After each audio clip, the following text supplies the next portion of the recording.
Hey folks, Zach Osterman here. I'm Insider Indianapolis Star. This is an Insider video for Tuesday, November 12th, 2024.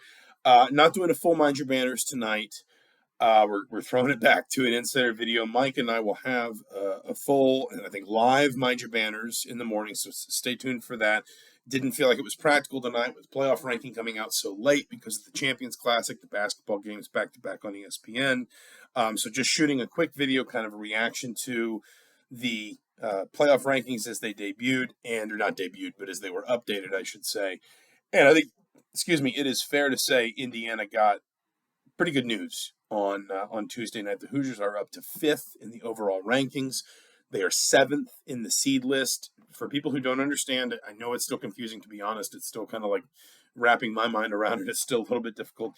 The top 5 conference champions by overall ranking at the end of the year in the playoff selection committee top 25, the top 5 ranked conference champions all get an automatic berth into the playoff. The top 4 conference champions get the 4 byes. So they go 1, 2, 3, 4 in the seed list. That's not necessarily their ranking, but it's the seed list.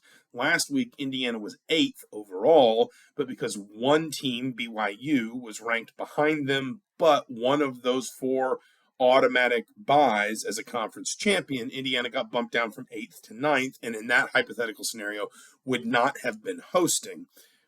In this case, Indiana is the third, is that right? The third ranked. It is the third ranked at-large team, if you want to think about it that way. So they are 5th overall. They get bumped 2 spots down for seeding, but that still means they're hosting. I think Alabama, if I'm not mistaken, was the 10 seed. I don't have it right in front of me. I was kind of focusing for the purposes of this video on Indiana. Alabama is the 10 seed. Indiana would be the 7 seed, bumped down from 5 by 2 automatic berths, jumping them for byes, but they'd still be within the host range in terms of seeding, 5 to 8. 5 to 8 host, 9 to 12 go on the road.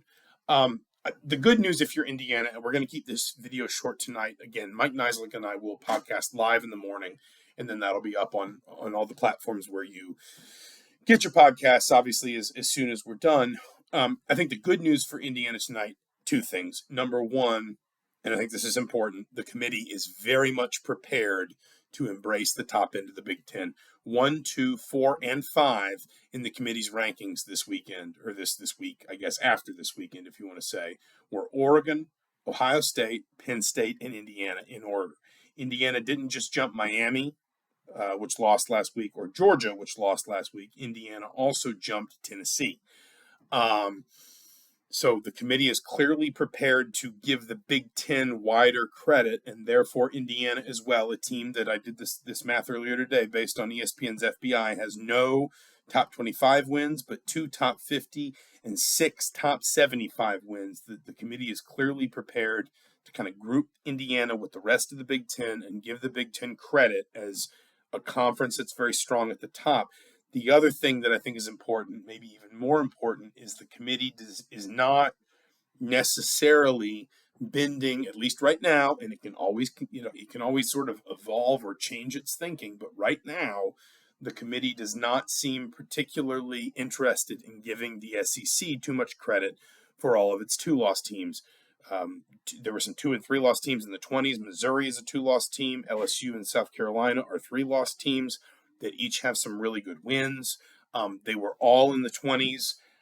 Georgia was bumped down to 12th, and because Boise State is 13th, but would be the 5th automatic qualifier, Boise State would jump Georgia. Georgia was the first team out. SMU, which is not in the SEC, but is kind of maybe the best bet the ACC has for trying to get 2 teams into the field. SMU was down to 14th, or not down to 14th, but they were slotted in at 14th, and Miami was down to 9th, which tells me the committee is not necessarily leaning right now toward giving the ACC a ton of benefit of the doubt and getting 2 teams in. And so I think if you're Indiana, what you need is the committee to show you that it's giving you credit for the conference you're playing in and not necessarily the wins you have on your schedule. Because Georgia has better wins, Texas A&M has better wins, Ole Miss has better wins. There are, even Notre Dame has worse losses, of course, but Notre Dame also has better wins. If you're Indiana, what you're encouraged by is that A, It seems like the committee is giving you credit for not having lost yet, and is giving you credit for, wins matter more than losses. And B, the committee is bending more toward the Big Ten just being really good at the top with Oregon, Ohio State, Penn State, and IU than it is toward the SEC being hyper competitive. And we're going to give a ton of extra credit to all these teams that have 2 losses, but they've all beaten each other up. So we're going to leave it there. I promised I would keep the video short tonight. I've already run longer than I wanted to. But I do think, while acknowledging that the committee can always change its thinking, that there's a lot of games left to be played, that Indiana, I think at minimum, obviously has to win at least one more, if not both, but I would say probably one to cement its path into the playoff in some form. I do think Indiana got some really good news tonight, and I think this was kind of an optimal outcome for Indiana in my eyes, with 2 games and 3 weeks left. We'll leave it there for tonight. Again, Mike Neislick and I will podcast live tomorrow morning, probably about 10:15 would be my guess, so stay tuned for that. We'll tweet it out across all the places you can find your links, and then after that, we will post it, of course, on all the platforms where you get podcasts. For the Indianapolis Star, I'm Zach Osterman. Thank you so much for watching and listening. We will talk to you soon.